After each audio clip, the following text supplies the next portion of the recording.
नमस्कार, मैं हुमायूं सिंह और आप देख रहे हैं नेक्स्ट 9 न्यूज। उत्तर प्रदेश में बीते लोकसभा चुनाव में भारतीय जनता पार्टी को बड़ा झटका लगा था। अब ऐसे में तमाम वो पार्टियां कहीं ना कहीं सचेत होती हुई नजर आ रही हैं। माना ही जा रहा है कि अब अखिलेश यादव उन तमाम छोटे प्रत्याशी दलों को साधने का प्रयास कर रहे हैं जो उनके साथ गठबंधन में थे। स्वामी प्रसाद मौर्य कुछ दिन पहले अखिलेश यादव से अलग हो गए थे। बीते लोकसभा चुनाव में लगातार अखिलेश यादव को कोसते हुए भी नजर आए। अब ऐसे में लेकिन एक बार फिर से अटकलें लगाई जा रही है कि स्वामी प्रसाद मौर्य का जो रुख है वो अखिलेश की तरफ जाता हुआ दिखाई दे रहा है। ऐसे में अगर जाहिर तौर पर कुछ होता हुआ दिखाई देगा तो इसका जो नुकसान होगा वो कहीं ना कहीं दलित वोट बैंक में पड़ेगा, चंद्रशेखर आजाद रावण और मायावती पर।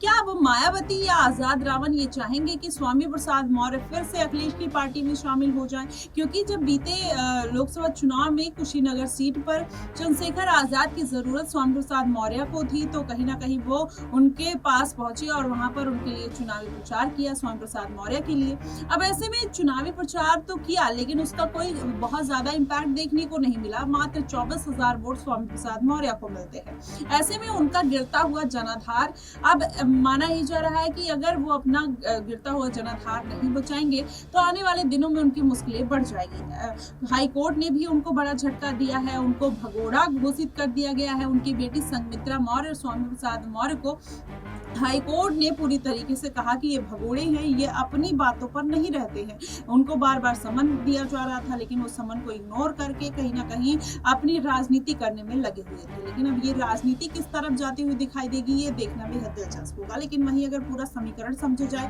तो संघमित्रा मौर्य को भी भारतीय जनता पार्टी ने किसी भी तरीके की कोई जिम्मेदारी नहीं दी है। माना ही जा रहा है कि अपनी पार्टी को बचाने के लिए अब संघमित्रा मौर्य फिर से हो सकता है कि आजाद का रुख या फिर अखिलेश यादव का रुख करते हुए नजर आएंगी।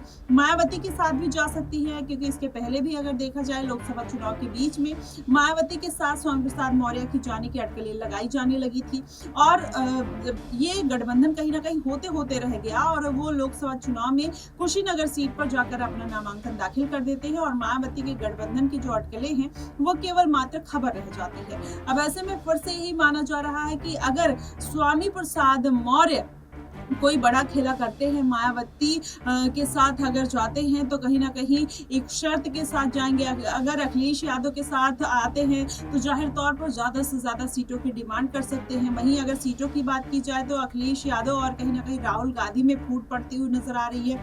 लगातार ये बात निकल कर आ रही है कि अखिलेश यादव वहां पर ज्यादा से ज्यादा अपनी सीटें चाहते हैं, 8 सीटें खुद चाहते हैं और 2 सीटें वो कांग्रेस पार्टी को देना चाहते हैं। वहीं कांग्रेस चाहती है कि उसको 4 सीटें मिले, अखिलेश यादव 6 पे नहीं मानना चाहते। तो ऐसे में सहयोगी दल भी है, तो किस तरीके से ये पूरा समीकरण बदलेगा और अगर कोई और भी पार्टी के नेता चाहते हैं सहयोगी या गठबंधन करते हैं तो जाहिर तौर पर ज्यादा से ज्यादा सीटों की डिमांड होगी जो अखिलेश यादव नहीं चाहेंगे कि ज्यादा गठबंधन को अपने साथ लेकर चला जाए और सीटों में बंटवारा देखने को मिले। क्योंकि इस बार की जीत कहीं ना कहीं अखिलेश यादव के लिए कॉन्फिडेंस का कारण बनी है। ऐसे में संघमित्रा मौर्य युवा नेत्री हैं, हो सकता है अखिलेश यादव उनको कुछ बड़ा चांस देते हुए नजर आए।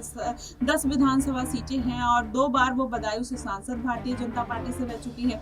ऐसे में जनता का जनाधार भी है तो अखिलेश यादव तो चाहते हैं फूट डालो और राजनीति करो। तो कहीं ना कहीं अगर ये मैटर पूरा निकल कर आता है, फूट डालो राजनीति करो वाली कामयाब होती है तो जाहिर तौर पर भारतीय जनता पार्टी को बड़ा झटका लगेगा अगर इस बार के उपचुनाव में संघमित्रा को कोई बड़ी जिम्मेदारी नहीं मिलती है। देखना दिलचस्प होगा कि आखिरकार संघमित्रा मौर्य किसका रुख करते हुए नजर आएंगे, आजाद, मायावती, अखिलेश यादव का। आपको क्या कुछ लगता है आप हमें जरूर बताइएगा। फिलहाल के लिए बस इतना ही। देश और दुनिया की तमाम खबरों के लिए हमारे साथ बने रहिएगा नेक्स्ट 9 न्यूज पर।